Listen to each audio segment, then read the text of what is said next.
Galdino, tudo bem com vocês? Sejam bem-vindos ao canal Produto On. Hoje o assunto é um pouco polêmico, a gente vai falar de layoffs. Você provavelmente já viveu isso ou conhece alguém que já viveu essa dor do layoff que a gente está vivendo. Chega uma segunda-feira de manhã, a pessoa ela tenta logar no sistema da empresa e ela não consegue. O crachá não funciona, o e-mail está desativado e minutos depois chega uma mensagem de forma genérica dizendo que ela foi desligada. Sem conversa, sem explicação pessoal, sem dignidade. Ou talvez uma call em conjunto com várias pessoas, desligando essas pessoas de uma forma também não humanizada. E isso, gente, não é uma ficção, é um relato de milhares de profissionais que foram demitidos por empresas, seja elas grandes empresas, as big techs ou empresas fintech e tantas outras que a gente conhece aí no mundo da tecnologia. Empresas com dezenas de bilhões em receita, que não encontraram uma forma mais humana de encerrar uma relação de trabalho do que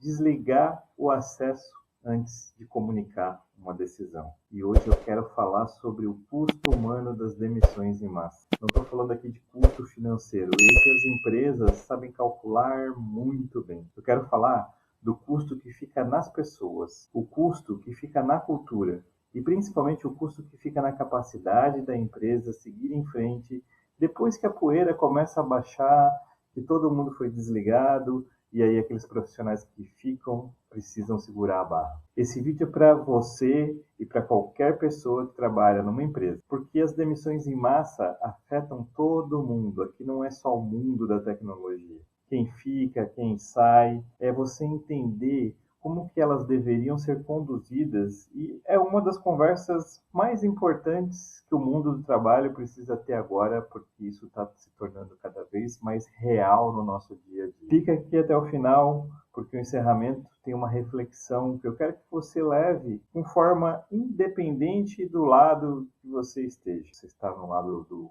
contratante ou se você está no lado do funcionário. Vamos lá para esse papo, ele tem bastante assunto e ele é bem delicado.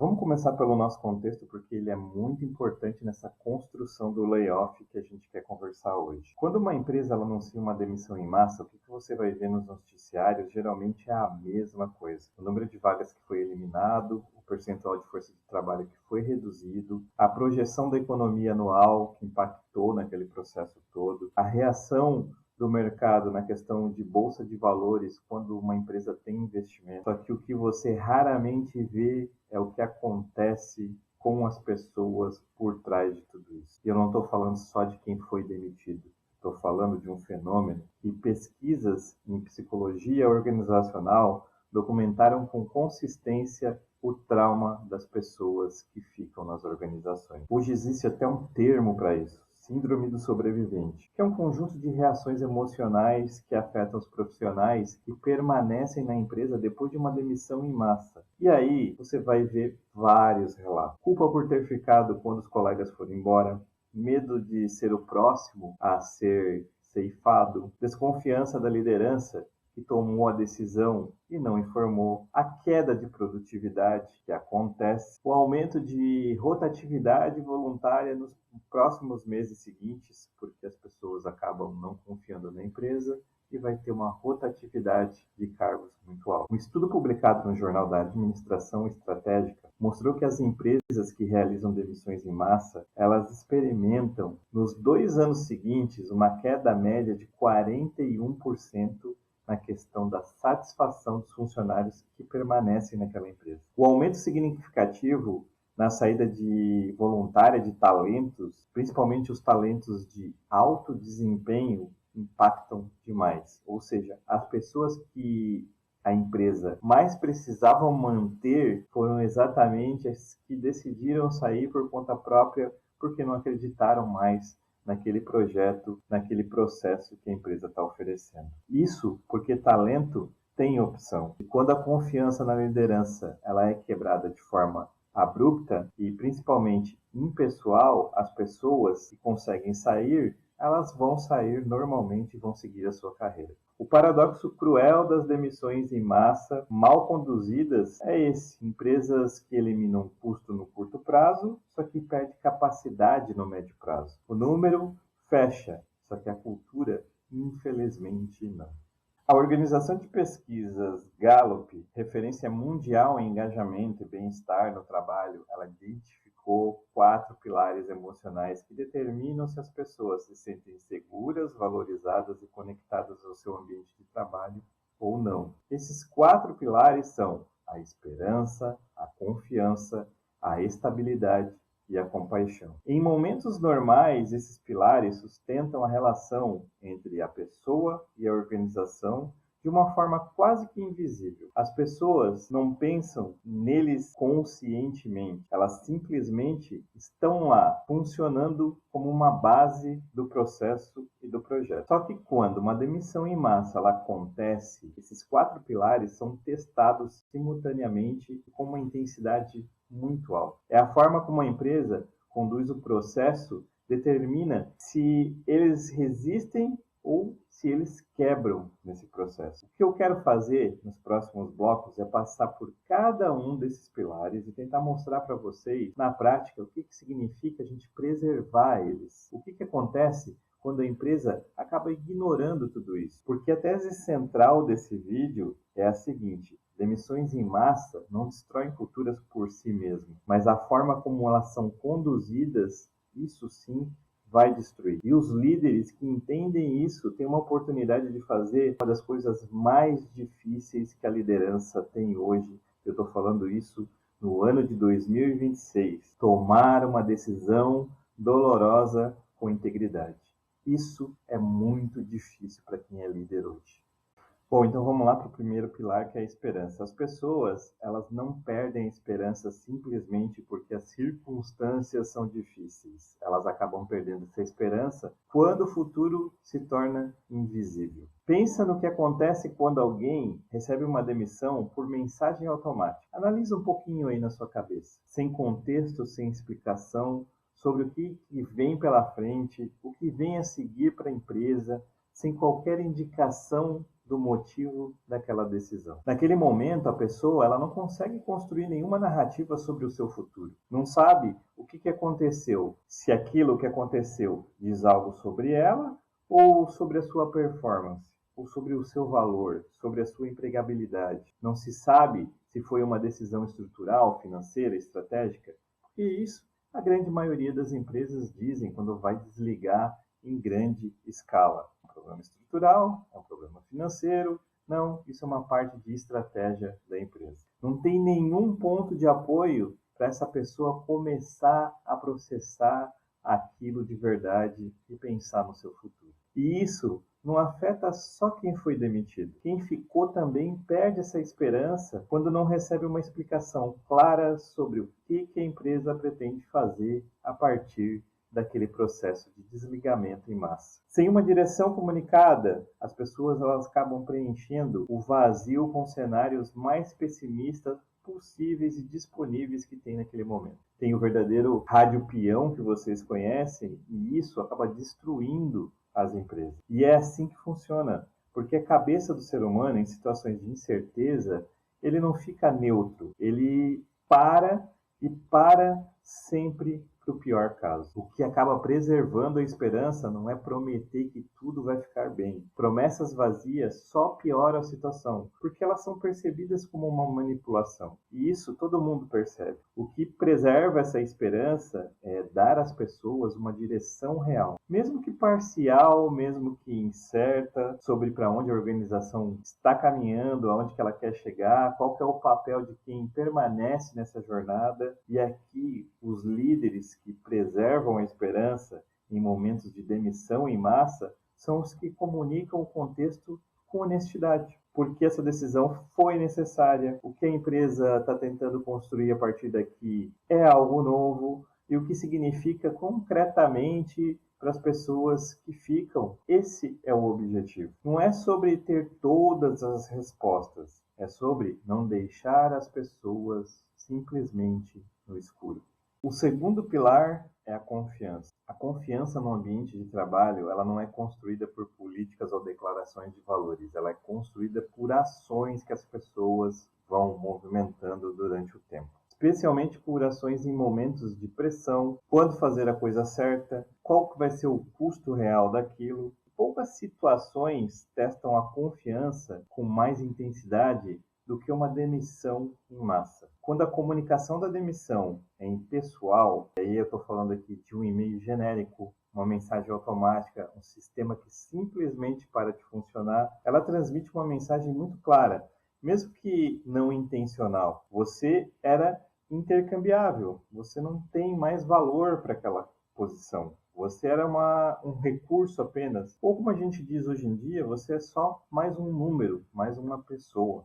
Essa percepção de descartabilidade é o que corrói a confiança de quem está na empresa. E uma vez corroída dessa forma, ela é extremamente difícil de você poder reconstruir, porque a confiança não está ligada à política ou processo, como eu falei anteriormente. Ela está ligada à percepção de intenção e de respeito que as pessoas buscam. As pessoas, elas conseguem aceitar decisões difíceis quando sentem que foram tomadas com cuidado, com comunicado, com respeito. O que elas não conseguem aceitar e nunca esquecem é a sensação de ter sido tratadas como um número numa planilha, como muitas organizações fazem hoje em dia. Para quem ficou, a quebra de confiança acontece de forma diferente, mas igualmente profunda. Por quê? Eles começam a observar como que a empresa tratou os colegas que saíram. E ali eles tiram conclusões sobre como seriam tratados se eles estivessem no lugar daquelas pessoas que saíram. Está entendendo o problema? Está entendendo como vira uma bola de neve? O que constrói confiança nesse contexto? Conversas individuais? Talvez sempre que possível, explicações honestas sobre critérios de decisão, reconhecimento explícito da dificuldade do momento que a gente está vivendo, principalmente de mercado, guerra acontecendo, empresas realmente com problemas financeiros, os bancos quebrando, não de forma ensaiada, mas de uma forma genuína. E a consistência entre o que foi dito e o que foi feito. Isso sim gera uma confiança. Confiança é frágil, vocês precisam lembrar disso, em qualquer relação humana. Em relações de trabalho, ela é ainda mais frágil porque carrega consigo aquela simetria do poder. O líder que entende isso, ele trata a comunicação de uma demissão não como uma obrigação legal a cumprir, mas como uma responsabilidade humana a honrar quem está saindo e principalmente quem está ficando.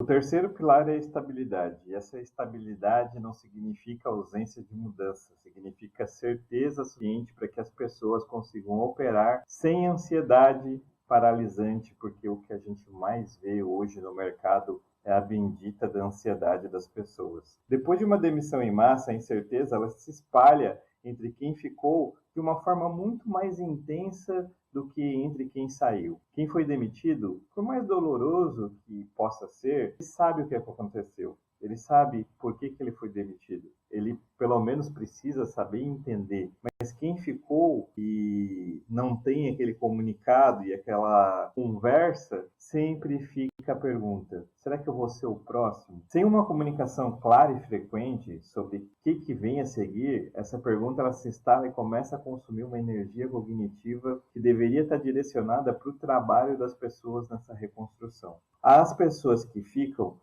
geralmente elas ficam num modo de vigilância constante, monitorando sinais, interpretando silêncios, tentando deduzir o que a liderança está planejando, tentando estar de olho na liderança no próprio ambiente de trabalho para ver o que eles estão pensando. E esse estado de vigilância prolongado tem um nome na neurociência, que é a resposta de ameaça ativada. E quando a cabeça do ser humano está nesse modo, ele não consegue mais operar com criatividade. Não tem como, gente. Ele não consegue mais colaborar com um pensamento estratégico de longo prazo que ele está ali na empresa. A empresa, infelizmente e literalmente, fica com a sua capacidade cognitiva coletiva muito comprometida. E aí a gente vê que projetos e processos não andam e sempre vai ter um culpado, que é o colaborador. Mas todo mundo esquece do que veio antes. A estabilidade é criada não para garantir resultados. O líder honesto não pode prometer aquilo que ele não sabe, mas a performance, direção e coerência, isso ele pode sim dar uma orientação. Isso significa comunicar uma regularidade, mesmo quando não há novidades definitivas, e muitas das vezes o líder não vai ter todas as informações. Significa ser explícito sobre o que é conhecido e o que ainda está sendo definido. Significa não deixar as perguntas razoáveis sem respostas por semana, porque isso torna-se muito ruim para quem ficou.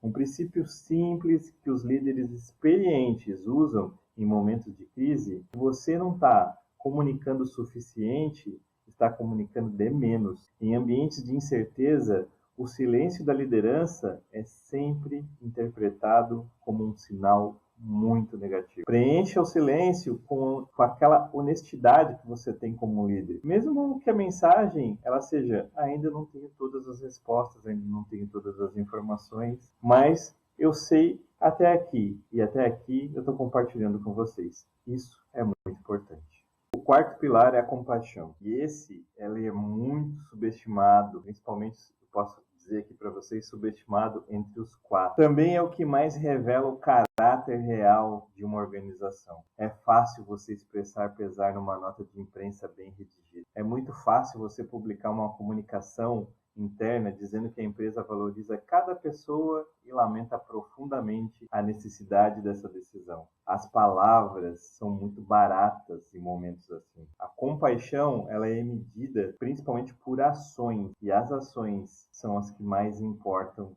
nesses momentos. São as ações menores, não as ações maiores. O momento em que o gestor direto pede para conversar pessoalmente antes de qualquer comunicação formal, a escolha de fazer a comunicação numa hora do dia permitida para que a pessoa consiga processar a notícia com uma dignidade, não deixar lá para as 17h55 de uma sexta-feira, que isso nem pode mais, né? As emissões têm que ser entre segunda e quinta-feira, se eu não me engano, mas não, e também não pode ser no final do dia. Mas isso acontecia muito. Hoje não acontece porque as empresas estão tomando uma organização quanto a isso. Esse cuidado de garantir que a pessoa não descubra que foi demitida porque o seu acesso ao sistema simplesmente parou de funcionar, ele é muito importante. Falar, conversar, explicar. Isso é um ganho de compaixão muito grande nas empresas. E esses detalhes, eles parecem muito pequenos, mas do ponto de vista de quem está recebendo a notícia, eles são muito importantes. Porque o que fica na memória de uma pessoa, principalmente nessa experiência dolorosa de uma demissão, não é só o fato em si, é a forma como você foi tratado durante ele. A psicologia do luto organizacional, sim, demissão, gera um processo parecido com o luto, gente. Mostra que as pessoas conseguem processar e seguir em frente de perdas muito significativas quando se sentem tratadas com respeito e humanidade. O que dificulta o processamento não é a magnitude da perda, mas a sensação de ter sido desumanizado no processo todo. Compaixão também se estende além do momento da demissão. O que a empresa vai oferecer para poder apoiar a transição daquela pessoa no mercado de trabalho? Seja um apoio em recolocação, seja um apoio em referência profissional, seja simplesmente uma conversa honesta sobre o que motivou a decisão. Isso faz toda a diferença. E é uma diferença concreta na vida de uma pessoa que está num processo de recomeço. E faz a diferença para quem ficou também, porque as pessoas que permanecem, elas observam tudo. Elas vão avaliando se a empresa tratou os colegas que saíram com dignidade, ela começa a avaliar se vai definir o processo dela de ficar ali ou não, em grande parte o nível de comprometimento que vão ter nos próximos meses seguintes trabalhando ali com aquelas pessoas ou não, com aquela organização ou não. Tudo isso influencia. Compaixão não é ingenuidade, não é evitar decisões difíceis, é você executar decisões difíceis de uma forma que preserve a humanidade, todo mundo que está sendo envolvido naquele processo, incluindo a da própria organização. Depois de tudo que a gente viu até agora, a pergunta que fica é, na prática, o que um líder deveria fazer quando ele precisa conduzir uma demissão em massa? É muito difícil, né? Eu quero te dar aqui um modelo com 4 momentos. Não é uma fórmula mágica, é um conjunto de princípios. Quando bem aplicados de forma genuína, fazem a diferença entre uma demissão que destrói e a cultura que talvez vai construir. Apesar de uma dolorosa demissão preservar a integridade da relação entre o ser humano e a organização é muito importante. Talvez uma das coisas mais importantes antes de todo o anúncio é você preparar a comunicação com o mesmo rigor que você prepara as decisões que você tem aí na sua organização. Isso significa você definir quem vai comunicar o que, em qual ordem, qual que é o nível de detalhe, significa garantir que os gestores diretos sejam informados antes da equipe, nunca ao mesmo tempo ou depois, significa preparar os líderes para conversas individuais e conversas difíceis, não só para a leitura de comunicado. E significa ter a resposta pronta para perguntas mais óbvias possíveis que vão surgir. Quais foram os critérios? Por que eu estou indo embora? O que aconteceu com o meu trabalho? O que vai acontecer com os meus benefícios? O que vem a seguir para a empresa? Tudo isso são dúvidas que vão aparecer e o líder precisa estar preparado. Durante o anúncio, você precisa priorizar conversas humanas sobre eficiência operacional. Sempre que possível, a comunicação de uma demissão individual deveria acontecer numa conversa, não por e-mail, não por sistema. O gestor direto precisa fazer esse trabalho. Quando preparado, ele deveria ser o primeiro a falar com essa pessoa. Essa conversa não precisa ser longa, precisa ser honesta, respeitosa e, de alguma forma, presencial sempre que possível. A gente sabe que é difícil, porque hoje a gente tem muitas empresas trabalhando remotamente, mas um one-on-one de desligamento seria muito mais fiel e muito mais responsável do que você juntar todo mundo numa sala e desligar todos ao mesmo tempo.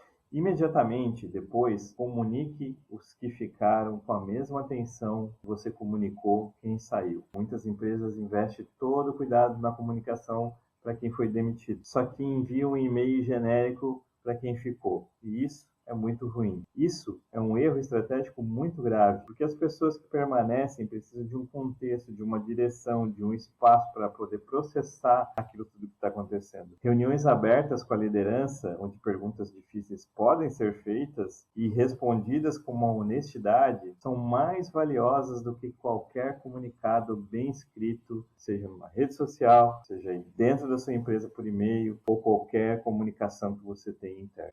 E talvez o mais importante, nas semanas seguintes, mantenha a presença e cadência de comunicação com todo mundo. O maior erro que a liderança e as empresas cometem depois de uma demissão em massa é as pessoas desaparecerem. Mergulhar na execução da nova estrutura e assumir que o assunto ele está encerrado, mas ele não está. O processo de absorção emocional e reconstrução de confiança leva meses para quem ficou. Líderes que entendem isso mantêm uma cadência de comunicação regular, reconhecem abertamente as dificuldades do período de transição e criam espaços onde as pessoas possam expressar o que realmente elas estão sentindo sem um julgamento.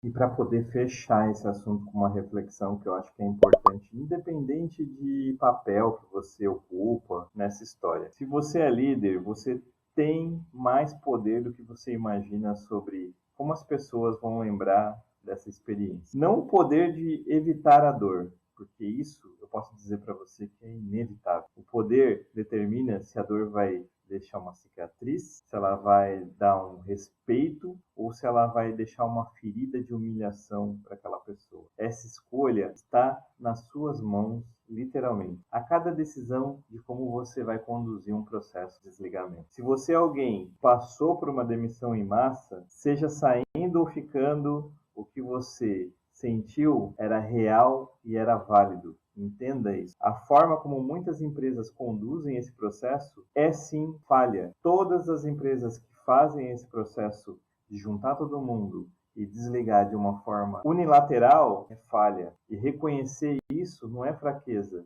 é uma lucidez da empresa. Porque às vezes a empresa ela não tem uma comunicação clara e ela acaba tomando decisões de uma forma que ela não é clara. Se você é alguém que ainda não passou por isso, mas trabalha numa organização, você entender esses 4 pilares, esperança, confiança, estabilidade e compaixão, vai te dar um vocabulário para você reconhecer quando eles estão presentes e quando eles estão sendo, sim, negligenciados pela sua empresa. Esse vocabulário tem um valor muito grande para cobrar da liderança, quanto para oferecer quando você estiver numa posição de liderar. Porque todo mundo que entra numa organização, ela sempre vai almejar alguma coisa a mais. Pode ser que tenha gente que não goste de liderar, nem tenha esse papel, mas de alguma forma, de algum momento na sua carreira, você vai ter que liderar alguém. Se você for ensinar o que você sabe para alguém, você está liderando alguém. Então,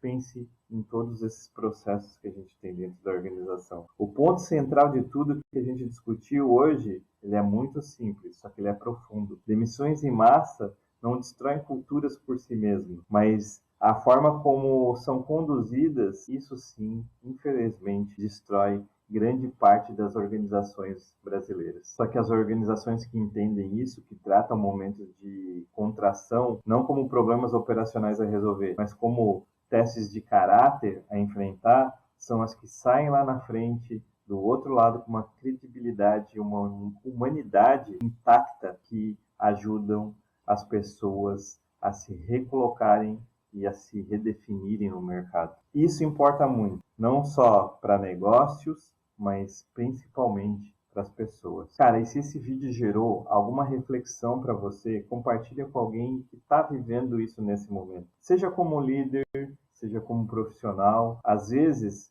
a gente colocar o nome no que a gente está sentindo já é um começo de processar. E principalmente a gente se colocar no lugar das outras pessoas. Isso também importa dentro das organizações. Se você gostou desse vídeo, não deixe de seguir o nosso canal, se inscreve aí, se ainda você não se inscreveu, porque toda semana a gente tem um conteúdo, seja de produto, agilidade, liderança, tecnologia, aqui no canal Produtor. E até o próximo vídeo, pessoal.